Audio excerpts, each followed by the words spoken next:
రెండవదిగా ధన్యులు అనగా సంతోషంగా ఉండేవారు అని అర్థం. మూడవది ధన్యులు అనగా అదృష్టవంతులు అని అర్థం. Blessed people, happiest people, fortunate people. మన జీవితం ఎల్లవేళలా కూడా ఆశీర్వాదకరంగా ఉండాలి, సంతోషంగా ఉండాలి, అదృష్టవంతంగా ఉండాలి. ఈ మూడు మాటలకు సంబంధించిన పదమే ధన్యులు అని.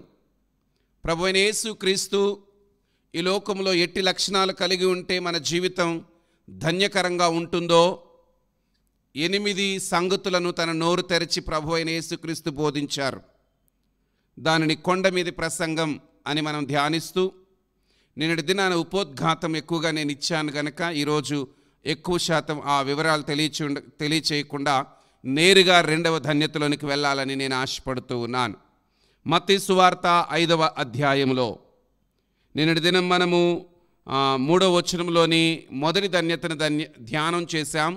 ఆత్మ విషయమై దీనులైన వారు ధన్యులు, పరలోక రాజ్యం వారికి సంప్రాప్తమవుతుంది అని.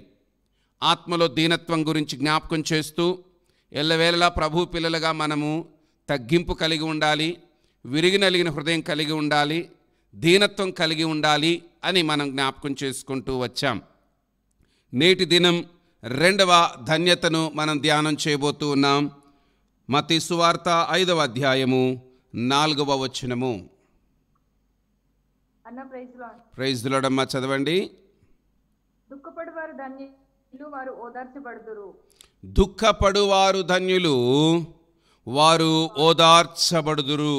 బ్లెస్డ్ ఆర్ దే దట్ మౌన్, for they shall be comforted. ఎవరైతే దుఃఖముగా ఉంటారో వారు ధన్యులుగా ఉంటారట.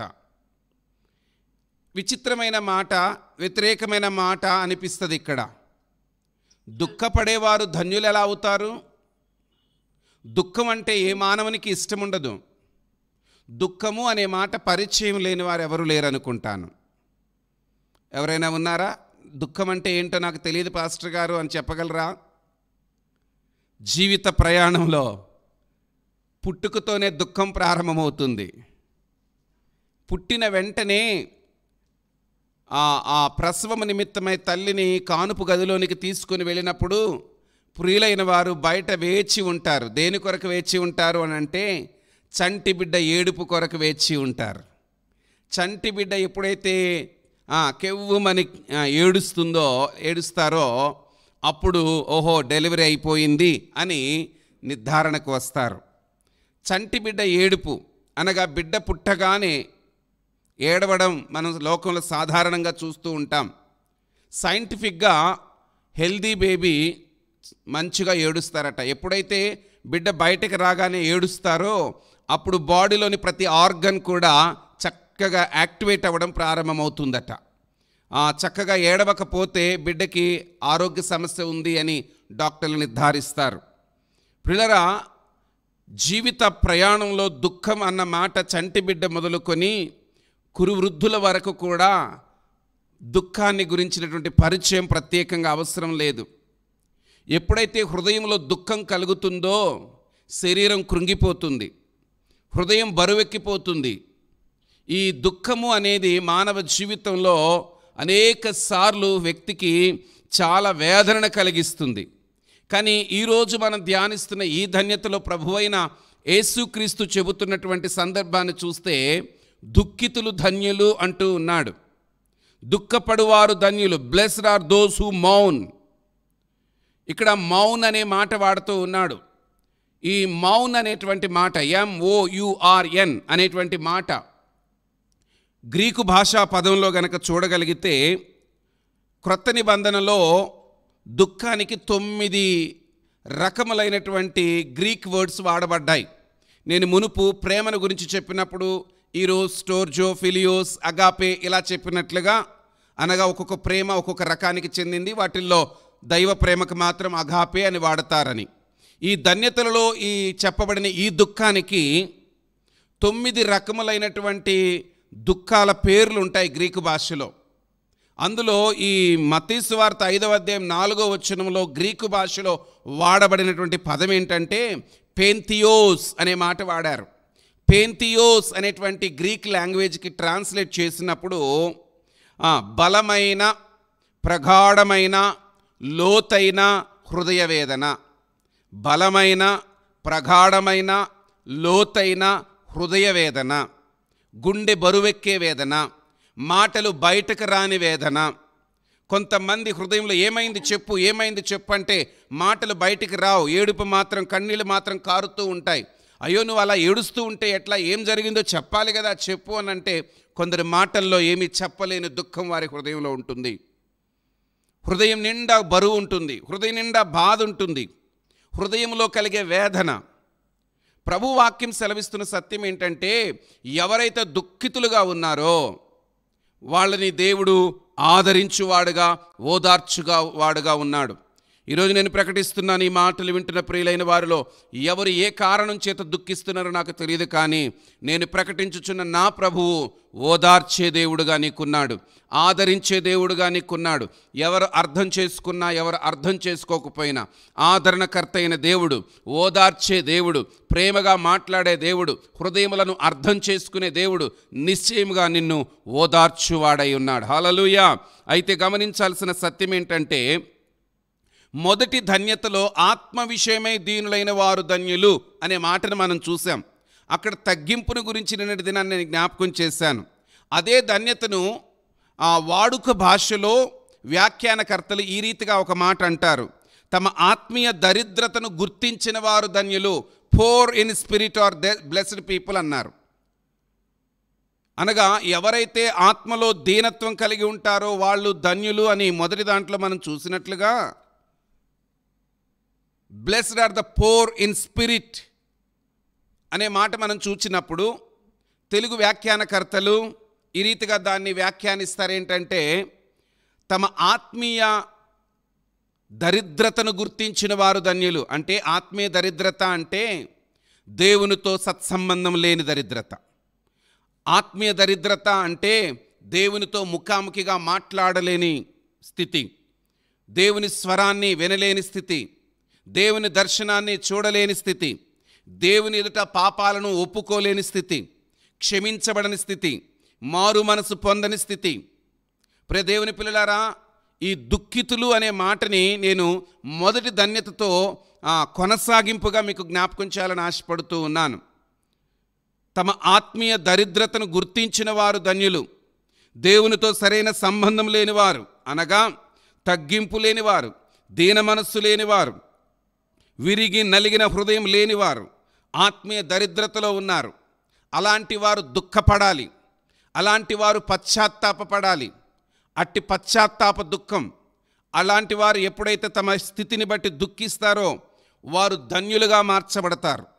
మొదటి ధన్యత యొక్క కొనసాగింపుగా ఈ యొక్క రెండవ ధన్యతను మనం ధ్యానించడం మొదలు పెడతాం. దుఃఖము అనేది 3 రకాలుగా నేను ప్రియులైన వారికి జ్ఞాపకం చేస్తాను. 3 రకములైన దుఃఖాలు ఉన్నాయి. ప్రియులారా గమనించండి, తెలుగులో దుఃఖము అంటున్నాం, కానీ గ్రీక్ టర్మినాలజీ నుంచి ఇంగ్లీష్లోనికి తర్జుమా చేసినప్పుడు మౌన్ అనే మాట వాడారు. ఈ మౌన్ అనేటువంటి మాటకి లోతైన, గాఢమైన, వర్ణించలేని హృదయ వేదన. లోకంలో మనుషులకు 3 రకాలైన దుఃఖాలు ఉంటాయి. అందులో మొదటిది సాధారణ దుఃఖం, ప్రాపర్ మౌనింగ్ అని అంటారు, సాధారణమైన దుఃఖం. రెండవది ఇంప్రాపర్ మౌనింగ్ అని అంటారు, ఇంప్రాపర్ మౌనింగ్, అసాధారణమైన దుఃఖం, అసాధారణమైన దుఃఖం. మూడవది గాడ్లీ మౌనింగ్ అని అంటారు, దైవికమైన దుఃఖం, దైవ చిత్తానుసారమైన దుఃఖం. మొదటిగా నేను సాధారణమైన దుఃఖాన్ని మీకు వివరించాలని ఆశపడుతూ ఉన్నాను. సాధారణమైన దుఃఖం ప్రియులారా, సాధారణంగా జీవితంలో దుఃఖపు అనుభవం ప్రతి మానవుడు అనుభవిస్తూ ఉంటాడు. ఒక మాట చెప్పాలని ఆశపడుతున్నాను, ఏడవడం ఒక వరం. విచిత్రంగా ఉందా మీకు? ఏడవడం ఒక వరం. నువ్వు ఏడవగలుగుతున్నావంటే ధన్యుడివి. ఎందుకో తెలుసా? గుండె బరువు దిగిపోతుంది, హృదయ వేదన తీరిపోతుంది. ఆ మధ్య ఒక కుటుంబంలో ఈ సంగతి నేను వింటా ఉన్నాను. సాధారణంగా సహోదరులు ఏ విషయానికైనా ట్యాప్ తిప్పినట్టుగా కళ్ళనీళ్ళు వచ్చేస్తాయి. ఎందుకంటే వారి హృదయం చాలా సున్నితం, వాళ్ళ హావభావాలు బయటకు వచ్చేస్తాయి. ఏడవడం వల్ల హృదయం తేలికైపోతుంది. ఏడవని వారి గుండె బరువెక్కిపోతుంది. ఏడ్చేవారి గుండె తేలికైపోతుంది. కన్నీరు కార్చక ఎమోషన్స్ని అవుట్ చేయని వాళ్ళ గుండె బరువెక్కిపోతుంది. హృదయంలోని వేదన కన్నీటి రూపంలో బయటకు రావడం చాలా మంచిది. ఒక విధంగా చెప్పాలంటే కన్నీరు దేవుని వరం. కన్నీరు రాకపోతే జీవితం విషపూరితమైపోతుంది. ఈ మాట చెప్తూ వస్తే కొన్నిసార్లు కొన్ని కుటుంబాలలో స్త్రీలకి ఏడ్చే స్వతంత్రత బాగా ఉంటుంది, కానీ పురుషులు ఏడవలేరు. పైగా ఆ పురుషులు బాధని దిగమింగుకుంటారు. ఒకవేళ స్త్రీ ఏడ్చినట్లుగా పురుషుడు ఏడిస్తే ఆ ఇల్లంతా కుప్పగూలిపోతుంది. సో వాళ్ళు ఏడుస్తున్నారు, నేను కూడా అలా ఏడిస్తే ఎట్లా, నేను ఏడవకూడదని దిగమింగుకుంటాడు పురుషుడు. సాధారణంగా అధిక శాతం పురుషులకు గుండె సంబంధిత వ్యాధులు రావడానికి గల కారణం కూడా ఇదే ఒక సమస్య. హృదయంలో బరువు పెరిగిపోయి బాధ ఎవరికో చెప్పుకోలేక అటు పిల్లలకు ధైర్యం చెప్పి, ఇటు భార్యకి ధైర్యం చెప్పి, అటు తల్లిదండ్రులకు ధైర్యం చెప్పి, అటు అంతా సర్దబెట్టి వాళ్ళు స్వేచ్ఛగా కూర్చొని హృదయంలోని గోడుని వెళ్ళబుచ్చుకోవడానికి కానీ ఏడవడానికి కానీ వారికి స్వతంత్రత లేకపోవడం వల్ల గుండె బరువెక్కిపోతూ ఉంటుంది. నేను చెప్తున్నాను ఈరోజు, ఒక భార్య ఆయా సందర్భాలలో తల్లిలాగా భర్తని నుమురుతూ అతని హృదయంలోని బరువును దించగలగాలి. తల్లైనా ఒక్కొక్కసారి ఎదుగుతున్న పిల్లలు చెప్పుకోలేని స్థితిలో ఉంటే వాళ్ళతో మాట్లాడగలగాలి. ఎవరైనా సరే కళ్ళల్లో నుంచి కన్నీరు కారింది అని అంటే గుండె తేలికైపోతుంది. నా హృదయంలో కూడా ఎన్నోసార్లు బాధ కలిగినప్పుడు ఎక్కడ ఏడవాలో అర్థం కాదు, ఎవరి యొద్ద ఏడవాలో అర్థం కాదు. ఒంటరిగా కూర్చున్నప్పుడు నాకు తెలియకుండానే ఆలోచనలు బట్టి సమస్యలను బట్టి కన్నీరు కారుతున్నప్పుడు నేను నేర్చుకున్న సత్యం ఏంటో తెలుసా? మనుషులు ఎదుట నా కన్నీరు కారడం వల్ల ప్రయోజనం లేదు. నా ప్రతి కన్నీరు దేవుని పాదాల దగ్గరే కార్చాలని నిర్ణయించుకున్నాను. అందుకే నేను ఎప్పుడు కూడా దేవుని ఒక మాట అడుగుతాను, నా దుఃఖపు ముఖం, నా విచార ముఖం ఎవరికి ఎన్నడూ కనబడకూడదు. నా ముఖం కేవలం దుఃఖపు ముఖం ఆయనకు మాత్రమే, సంతోష ముఖం అందరికీ కనబడాలి. హల్లెలూయా. మనుషులు ఎవరు కూడా మన దుఃఖ ముఖాన్ని చూసి అయ్యో బ్రదర్ అలా ఉన్నారేంటి, ఏం కాదులేండి, ధైర్యంగా ఉండేది, తగ్గిపోతుంది అని అంటారే తప్ప ఎవరు కూడా మన సమస్యను పరిష్కరించలేరు. రహస్యమందు చూచుతున్న దేవుని దగ్గర స్వేచ్ఛగా ఏడువు, నీ బాధ చెప్పుకో, నీ ఒంటరిగా కూర్చో దేవునితో. ముఖ్యంగా సహోదరులైన వారికి నేను ఇంకా ఎక్కువగా చెబుతూ ఉన్నాను, ఎక్కడ ఏడవడానికి స్వేచ్ఛ లేనప్పుడు, గుండె బరువెక్కిపోయి వ్యాధిగ్రస్తులు కాకుండా నిమిత్తమై, నీ సమస్య తీవ్రం కాకుండా నిమిత్తమై, ఇదిగో ఏడవడానికి ఒక స్థలం ఉంది, బాధను చెప్పుకోవడానికి ఒకరున్నారు. ఆయన మన ప్రభువు, మన రక్షకుడు. ప్రతి వేళలో కూడా మన యొక్క సమస్యని పరిష్కరించే దేవుడై ఉన్నాడు. ఒక దినాన ఒక సోదరుడు మాట్లాడుతూ అంటూ ఉన్నాడు,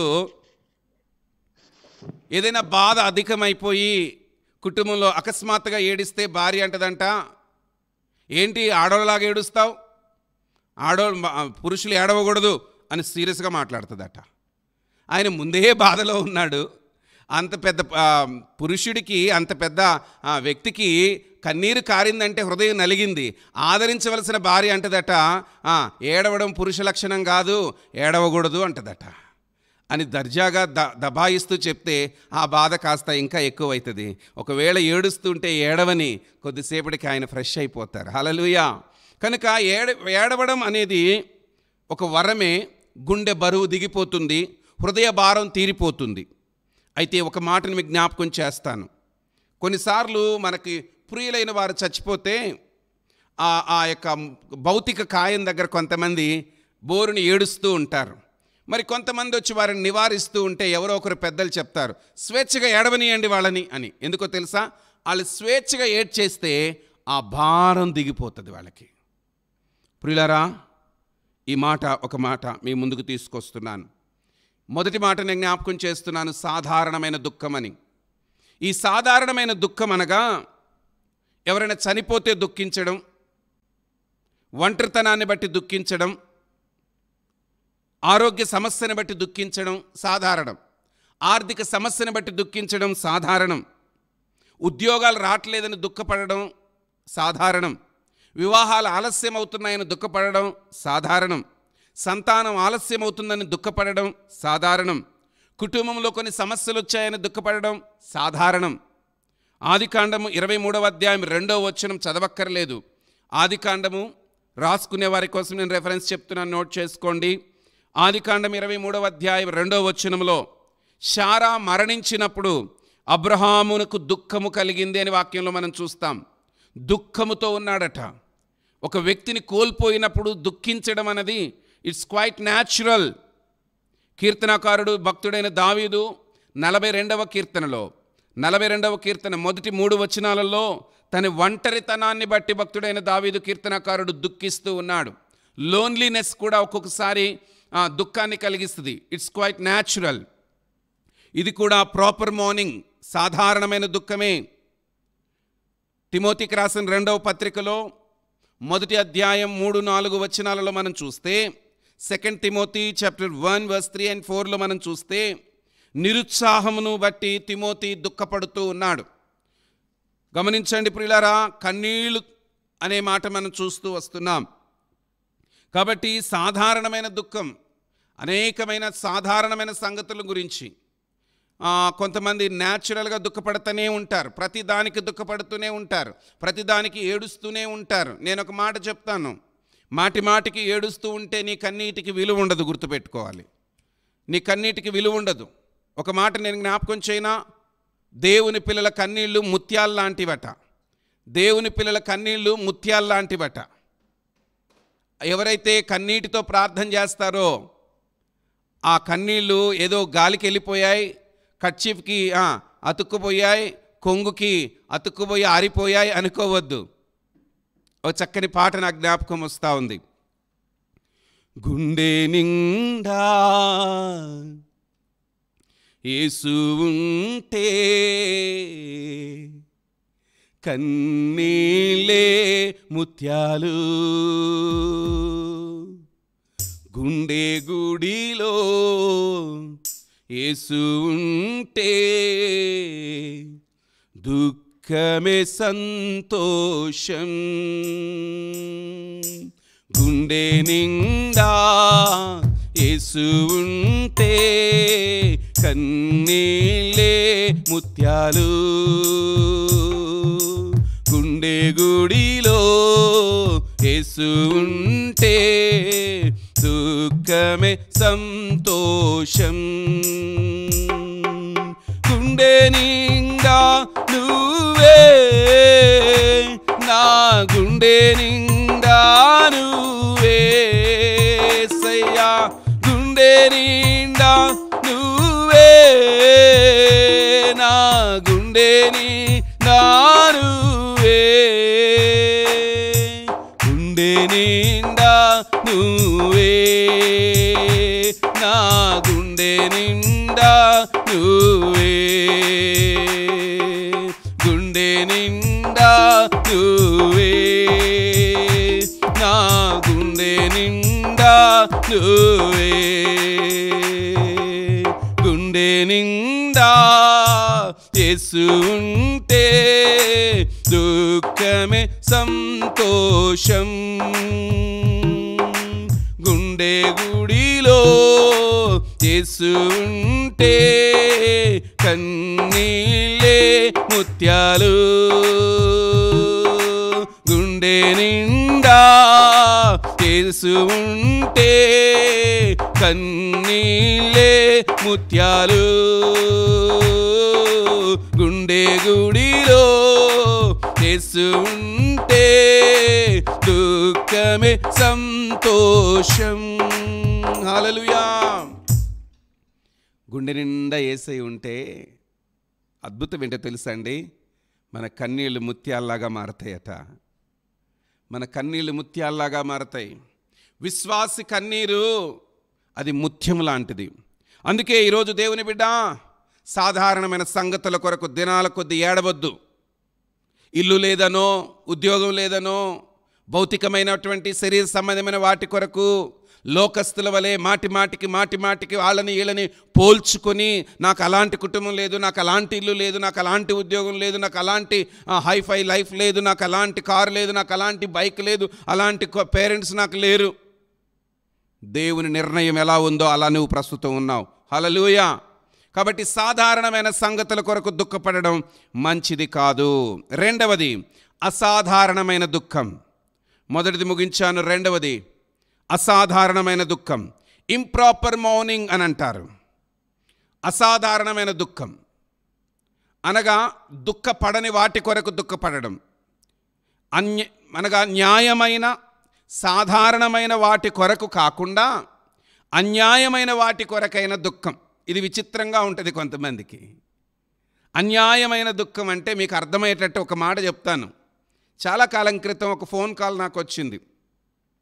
ఒక సహోదరి నాతో ఫోన్లో, ఎవరో ఏంటో నాకు తెలియదు, నన్ను మీడియాలో చూశారట, నా నంబర్ తీసుకున్నారు, ఫోన్ చేశారు. అయ్యా నాకు కష్టం ఉంది, ప్రార్థన చేయండి అన్నారు. ఏంటమ్మా మీ కష్టం అని అడిగాను నేను ఆ సహోదరిని. ఒక వ్యక్తి నన్ను ప్రేమించాడు, ఒక వ్యక్తి నన్ను ఇష్టపడ్డాడు, నాతో కొంతకాలం స్నేహం చేశాడు, మేమిద్దరం కలిసి తిరిగాం, కలిసి చాలా సంగతులు అయిపోయినాయి. మరి పెళ్లి దాకా వచ్చేసాను. ఇప్పుడు పెళ్ళి అని అంటే కుదరదంటున్నాడు, పెళ్ళి అని అంటే కుదరదంటున్నాడు. ముందుగానే వివాహానికి ముందు తిరగడం మంచిది కాదు కదమ్మా, నువ్వు ముందే తప్పు చేసేసావు, మరి నీ శరీరాన్ని ఆయనకి ఇచ్చేసావు, చాలా తప్పు ఇది. సరే ఎందుకు వద్దంటున్నాడు అతను, ఏమైంది, కారణం ఏంటంట అని అడిగాను. ఆయన చెబుతున్న సంగతి ఏంటో తెలుసా? నాకు నవ్వు వస్తుంది ఆ మాట చెప్పడానికి. మా ఆవిడ ఒప్పుకోవడం లేదు అన్నాడట. అర్థమైందా? నేను షాక్ అయిపోయాను. అయ్యో అదేంటి, వివాహితుడిని ప్రేమించావా, ఒక కుటుంబస్తుడిని ప్రేమించావా, నువ్వు ఒక కుటుంబస్తుడితో ఇంతకాలం తిరిగావా, అది నీకు తెలుసా అంటే నాకు తెలుసండి. తెలిసి అతనితో ఎలా తిరిగావు, తెలిసి అతనిని ఎలా ప్రేమించావు, తెలిసి అతన్ని వివాహం చేసుకుంటానని ఎలా నిర్ణయించుకున్నావు అంటే పర్వాలేదనుకున్నానండి. అతను మంచిగానే చూసుకుంటాను, నీకేం ఇబ్బంది రాని అని అన్నాడు. సరిగదా అనుకున్నాను. నేను చెప్పాను, నీకు మంచి జరిగింది, నీకు న్యాయం జరిగింది. అజ్ఞానంతో నీవు ఆ వ్యక్తిని చేసుకోవాలనుకున్నావు, కానీ అది దైవ నిర్ణయం కాదు గనక ఆ వ్యక్తి నో చెప్పేటట్టు చేశాడు, నువ్వు తప్పించుకో. అయ్యో అలా అంటారేంటండి? అవును, పొరుగువాని భర్తను ఆశించకూడదు. అతను వేరే స్త్రీకి చెందినవాడు. ఒక వివాహితుడైనటువంటి వ్యక్తిని ప్రేమిస్తున్నానని, అతన్ని పెళ్లి చేసుకోవాలని, అతని కుటుంబస్తుడని తెలిసి కూడా వెనకబడడం, ఆ వ్యక్తి నాకు చెందేటట్టు ప్రార్థన చేయండి, ఆ వ్యక్తి నన్ను వివాహం చేసుకునేటట్టు ప్రార్థన చేయండి అని తిరిగి నన్ను అడగడం, నీ దుఃఖము అక్రమమైనది అని చెప్పాను. ఈ మాటలు అలాంటి వాళ్ళకి ఎక్కవు, ఆల్రెడీ మునిగిపోయారు కదండి. ఇక్కడితో ఈ సంగతిని నేను ఆపుతాను. అన్యాయమైన వాటి కోసం ఆమె సహోదరి దుఃఖపడుతూ ఉంది. ఎంతకాలం ఉపవాసం ఉన్నా ఆ వివాహం జరగకుండా ఉండడం మంచిది. ఎందుకో తెలుసా? అతనికి భార్య ఉంది, అతనికి పిల్లలు ఉన్నారు. అక్రమమైన వాటి కొరకు దుఃఖపడకూడదు. ఇలాంటి ఒక సందర్భాన్ని బైబిల్ గ్రంథంలో నుంచి నేను మీకు జ్ఞాపకం చేస్తాను. బైబిల్ గ్రంథంలో మనం జ్ఞాపకం చేసుకున్నట్లయితే 2వ సమూయేలు గ్రంథం 13వ అధ్యాయం 2వ వచనం.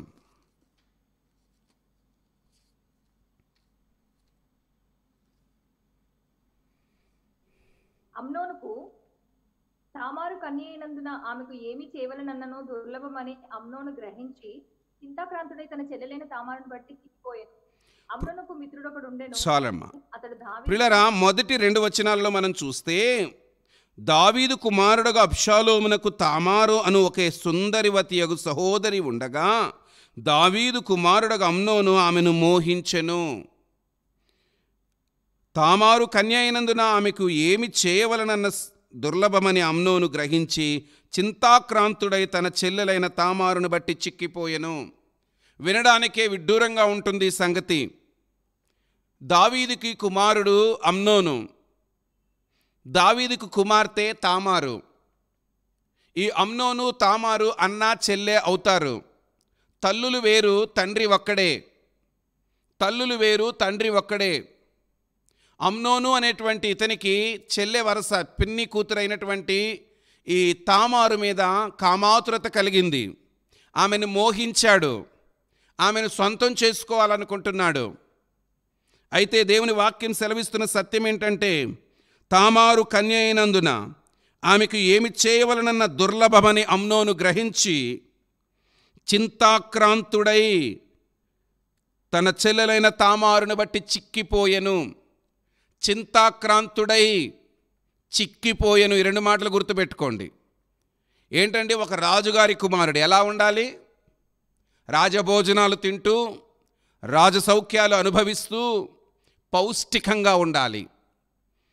అతడు చింత వలన చిక్కిపోయాడు. చింత వలన చిక్కిపోయాడు.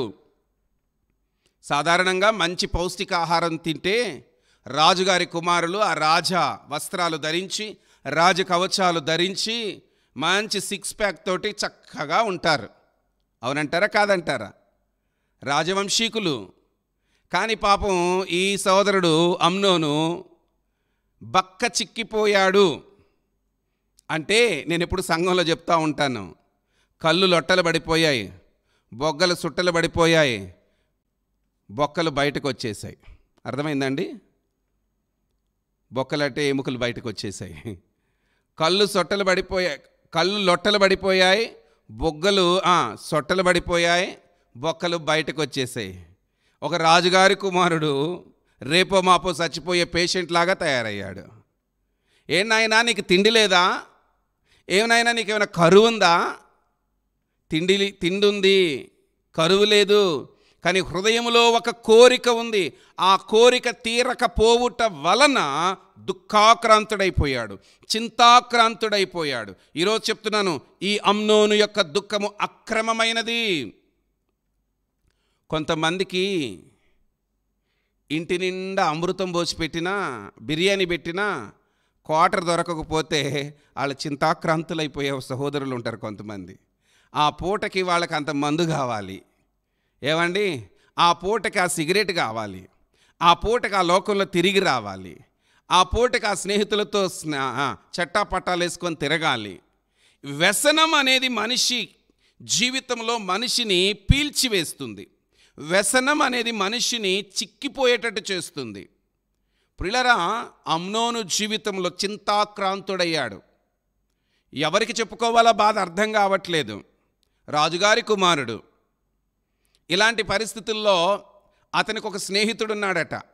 ఇతడే ఒక మంచోడు కాదంటే ఈ చెడ్డోడికి మంచి స్నేహితులు ఉంటారంటారా? ఈ చెడ్డోళ్ళకి చెడ్డ స్నేహితులే ఉంటారు. క్రింది వాక్యంలో చూస్తే 2వ సమూయేలు గ్రంథం 13వ అధ్యాయము 3వ వచనం. అమ్నోనునకు మిత్రుడొకడు ఉండెను. అతడు దావీదు సహోదరుడైన షిమ్యా కుమారుడు. అతని పేరు యెహోనాదాబు. ఈ యెహోనాదాబు బహు కపటము గలవాడు. అతడు రాజకుమారుడవైన నీవు నానాటికి చిక్కోటకు హేతువేమి? సంగతి నాకు తెలియజెప్పవా అని అమ్నోనుతో అనగా, ప్రియులరా, బహు కపటము కలిగిన స్నేహితుడున్నాడంట ఆయనకి. ఏమండి, ఈ కామపు పిశాచికి వావి వరస లేకుండా ఆలోచిస్తున్న ఈ అమ్నోనికి ఒక దోస్తున్నాడు. అరే, ఏమైందిరా, నీకు తిండి కరువైందా, బట్ట కరువైందా, ఎందుకు ఇలా బక్క చిక్కిపోతున్నావు, ఎందుకు ఇంత చింతాక్రాంతుడు అయిపోతున్నావు, నీ బాధ అంటే చెప్పు, నేను తీరుస్తానన్నాడట. వెంటనే ఎవరికి చెప్పినా కొడతారు కదా. కానీ ఈ స్నేహితుడు ప్రాణ స్నేహితుడు యెహోనాదాబుతో ఉన్నది ఉన్నట్టు చెప్పాడు. నా చెల్లె అయిన తామారుతో కామాతురత నాకు కలిగింది అని. ఎప్పుడైతే ఆ మాట చెప్పాడో, ఎంత చెడ్డ స్నేహితుడైనా, ఎంత లోకానుసారమైన స్నేహితుడైనా చెంప మీద ఒక దెబ్బ కొట్టి ఏం బుద్ధిరా నీకు అనాలి. కానీ దోస్తులు కదండి, చెడు విషయాలకి తల్లి సహకరించదు, తండ్రి సహకరించడు, చెడు విషయాలకి తోబుట్టువులు సహకరించరు, చెడు విషయాలకి బంధువులు సహకరించరు, చెడు విషయాలకి చెడు స్నేహితులే సహకరిస్తారు. కాబట్టి ఆ చెడ్డ స్నేహితుడు అతనికి మంచి ఉపాయం చెప్పాడు. ప్రియులరా, ఈరోజు ఒక మాట చెప్తాను. కొంతమంది ప్రేమ వివాహాలు చేసుకుంటూ ఉన్నారు, తల్లిదండ్రులను కాదని.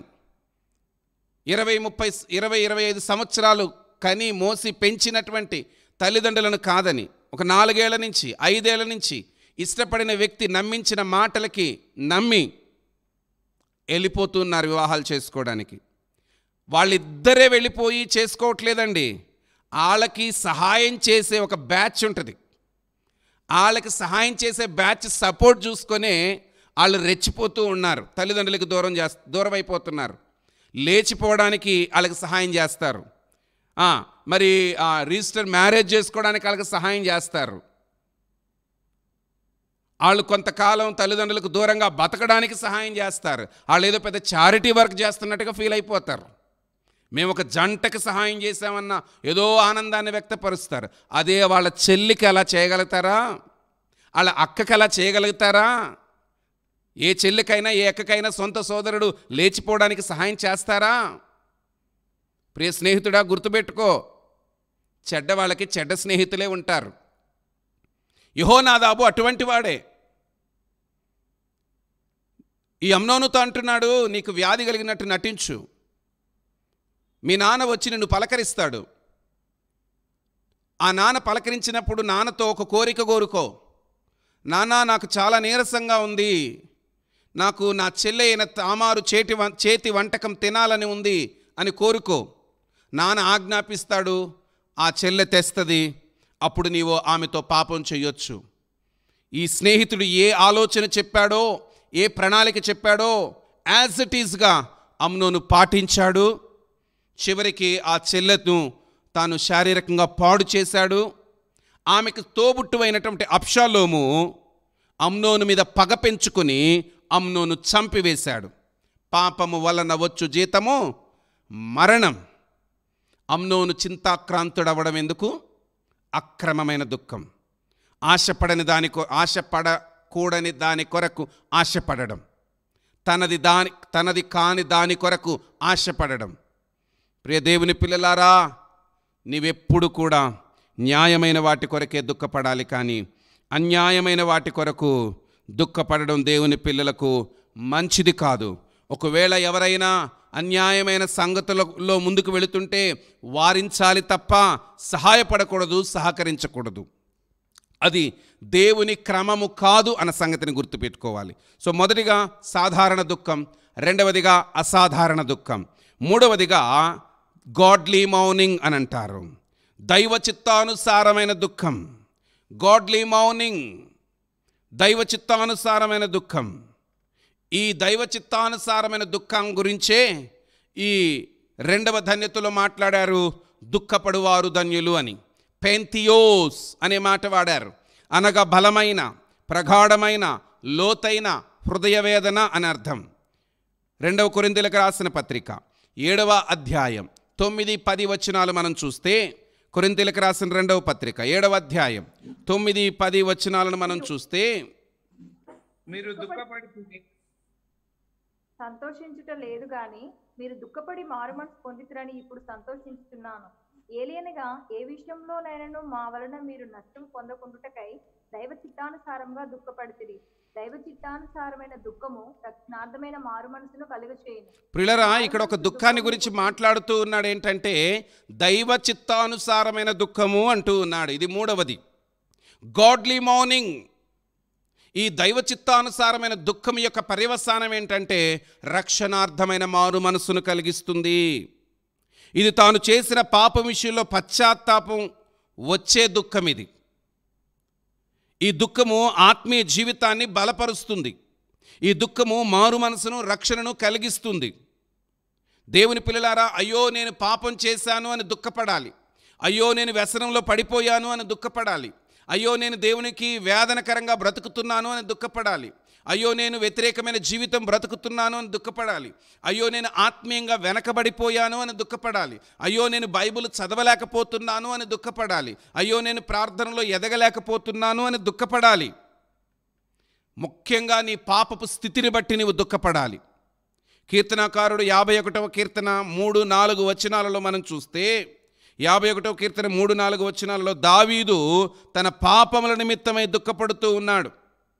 తన పాపాన్ని బట్టి దేవుని సందులో విలపిస్తూ ఉన్నాడు. నా అతిక్రమములు నాకు తెలిసే ఉన్నవి, నా పాపం ఎల్లప్పుడు నా ఎదుట ఉన్నది, ప్రభువా నన్ను క్షమించు, హిస్సోపుతో నన్ను కడుగు, హిమము కంటే నన్ను తెల్లగా చేయమని దావీదు దేవుని సందులో ఏడుస్తూ ఉన్నాడు. ప్రియులారా, ఎందుకు దావీదు ఏడుస్తున్నాడు అని అంటే తాను పాపం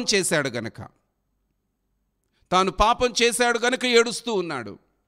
ఆ ఏడవడం వల్ల దేవుడు తన్ని క్షమించినట్లుగా వాక్యంలో చూస్తాం. కీర్తనకారుడు కీర్తనల గ్రంథం 6వ వచనంలో 6వ సంకీర్తన 6వ వచనంలో కన్నీళ్ల చేత నా పడక కొట్టుకొని పోవచ్చున్నది అని అంటాడు. కన్నీళ్లతో పడక కొట్టుకొని పోయే అంతగా దేవుని సన్నిధిలో విలపించాడు భక్తుడైన దావీదు. దావీదు సింహాసనం కొరకు ఏడవలేదు, దావీదు ఆ గొప్ప స్థాయిల కోసం ఏడవలేదు, తన పాపాలు క్షమించమని దేవుని సన్నిధిలో ఏడ్చాడు. ఇట్స్ కాల్డ్ గాడ్లీ మౌనింగ్, దైవ చిత్తానుసారమైన దుఃఖము, దైవీకమైన దుఃఖము. యోబు భక్తుడు 42వ అధ్యాయంలో 6వ వచనంలో, యోబు గ్రంథం 42వ అధ్యాయం 6వ వచనంలో మనం చూస్తే యోబు ఈ రీతిగా అంటున్నాడు, నన్ను నేను అసహ్యునిగా ధూళిలోను బూడిదలోను పడి పశ్చాత్తాపపడుచున్నాను అంటాడు. ప్రియులారా గమనించండి, నన్ను నేను అసహించుకుంటున్నాను, ధూళిలోను బూడిదలోను పడి పశ్చాత్తాపపడుచున్నాను. యోబు భక్తుడు తన స్థితిని బట్టి పశ్చాత్తాపపడుతున్నాడు, దేవుని సన్నిధిలో తనను తాను తగ్గించుకుంటూ ఉన్నాడు. యోబు యథార్థవంతుడు, నీతిమంతుడు అయినప్పటికీ కూడా పశ్చాత్తాపంతో ప్రభువుని సమీపిస్తున్నాడు. ఈ రోజుల్లో కొంచెం భక్తి జీవితం ఉంటే చాలు, ఆత్మీయ గర్వంతో మనుషుల ముందుకు వెళ్ళిపోతున్నారు. నేను చెప్తున్నాను, ఆత్మీయ దీనత్వం అంటే నిన్నటి దినాన్ని చెప్పాను, తగ్గింపు కలిగి విరిగి నలిగిన హృదయం కలిగి ఉండడం అని. యోబును దేవుడే యథార్థవంతుడు అని చెప్తే యోబు మాత్రం దేవుని సన్నిధిలోనికి అయ్యా దుమ్మును ధూళి వంటి వాడను అని ధూళిలో పడి బూడిదలో పడి పశ్చాత్తాపపడుతూ ఉన్నాడు.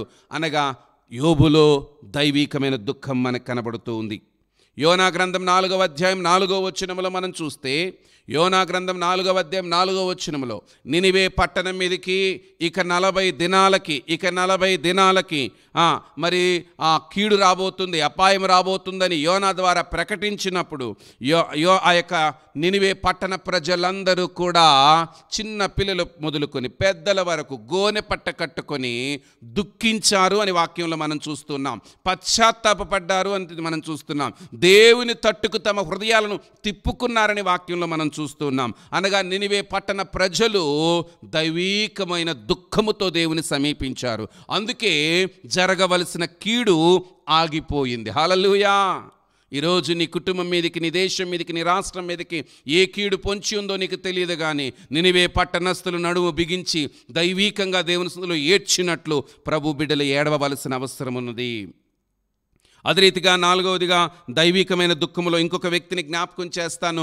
లూకా సువార్త 7వ అధ్యాయం 38-39 వచనాలలో చూస్తే ఒక స్త్రీ యేసుక్రీస్తు దగ్గరికి వచ్చింది. యేసుక్రీస్తు ప్రభు సీమోను ఇంట భోజనానికి వెళ్ళిన సందర్భం అది. ఆ స్త్రీ పాపాత్మురాలు అని బైబిల్ గ్రంథం సెలవిస్తుంది. ఒక పాపాత్మురాలైన స్త్రీ వచ్చింది, కన్నీళ్లతో ఆయన పాదాలు కడుగుతుంది, తల వెంట్రుకలతో తుడుస్తూ ఉంది.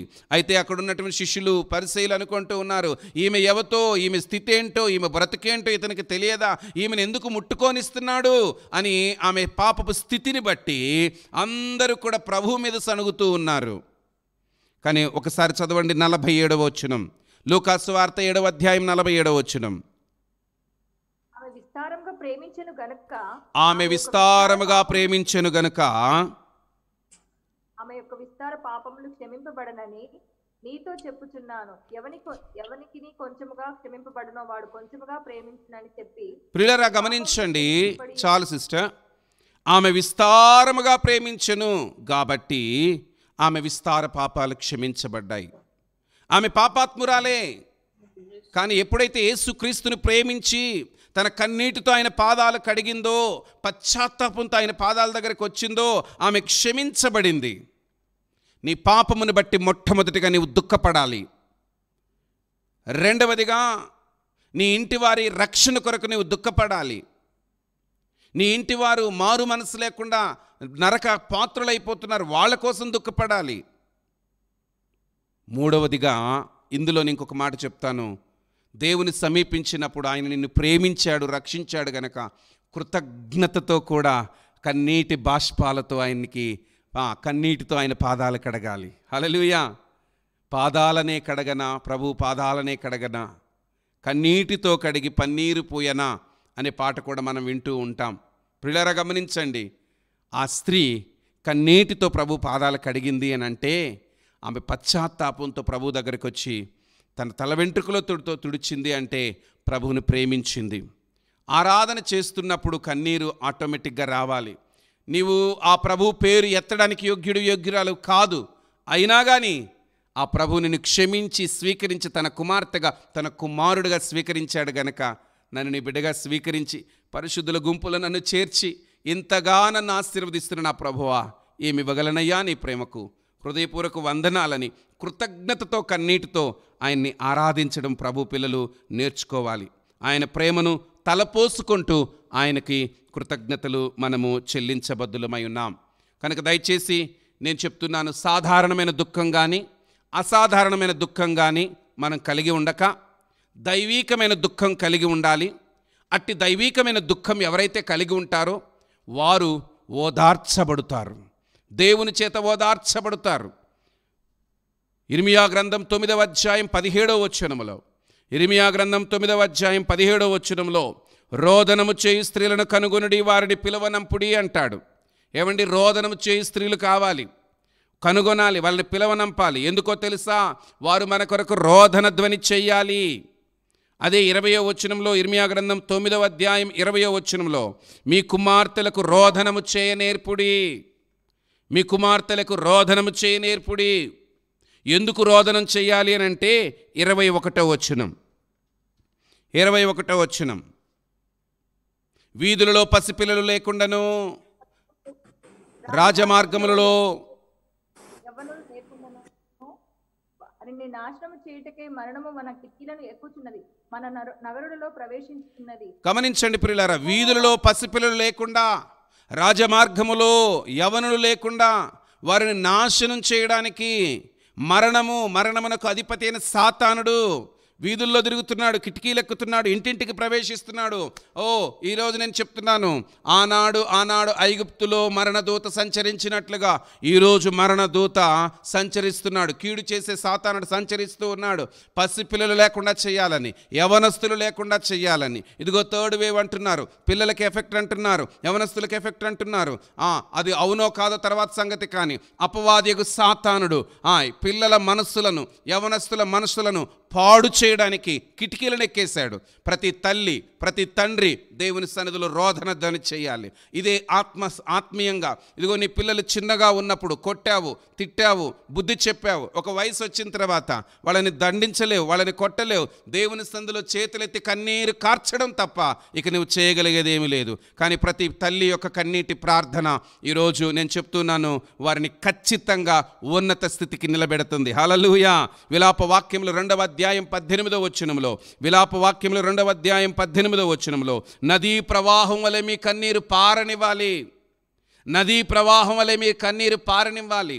ఏ తల్లైతే, ఏ తండ్రి అయితే దేవుని సన్నిధిలో ప్రార్థన చేస్తారో, కన్నీటితో చేతులెత్తుతారో, రేయి మొదటి జామున దేవుని సందులో పిల్లల కొరకు చేతులెత్తుతారో, నేను చెబుతున్నాను, వాళ్ళ పిల్లల చుట్టూ ప్రాకారం వేసుకున్నట్లేనట.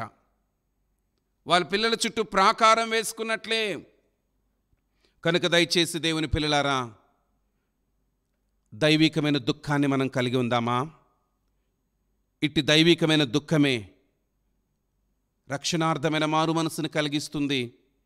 ఇట్టి దైవికమైన దుఃఖముతో ఎవరు ప్రభువుని సమీపిస్తారో వారు ఓదార్చబడుదురు. దుఃఖించువారు ధన్యులు, వారు ఓదార్చబడుదురు. అంటే ఆస్తి విషయంలో, అంతస్తు విషయంలో, హోదాల విషయంలో దుఃఖించడం కాదు. దైవికమైన దుఃఖం కలిగిన వారికి వెనువెంటనే ఆదరణ కలుగుతుంది, ఓదార్పు కలుగుతుంది.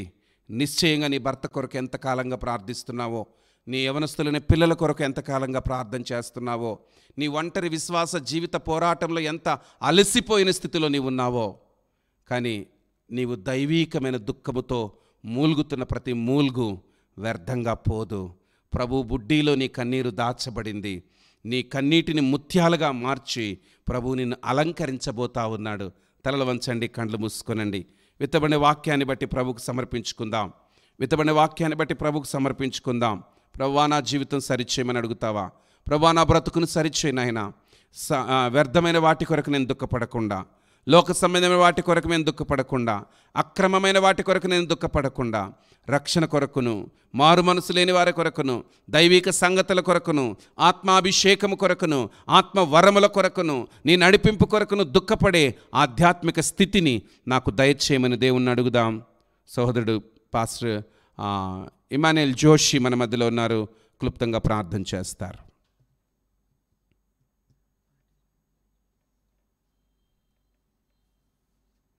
జోషి ఇమానుయేల్. ఓకే, ప్రార్థన. నమ్మకమైన మా దేవా, ప్రేమగలిగిన తండ్రి, మీరు మాట్లాడిన ప్రతి మాటని బట్టి మిమ్మల్ని స్తుతిస్తూ ఉన్నాను. వాక్యమునకు లోబడి శరీర సంబంధమైన మన మనుషుల వల్ల మేము దుఃఖపడక, దైవీకంగా మా స్వజనులు, మా ప్రియులు, మా స్నేహితులు ఎందరో రక్షణ లేని వారి కొరకు ప్రతి దినం కన్నీటితో ప్రార్థించడానికి సహాయం చేయండి. కన్నీటి ప్రార్థన ఫలితం గొప్ప విజయాన్ని కలిగిస్తుంది.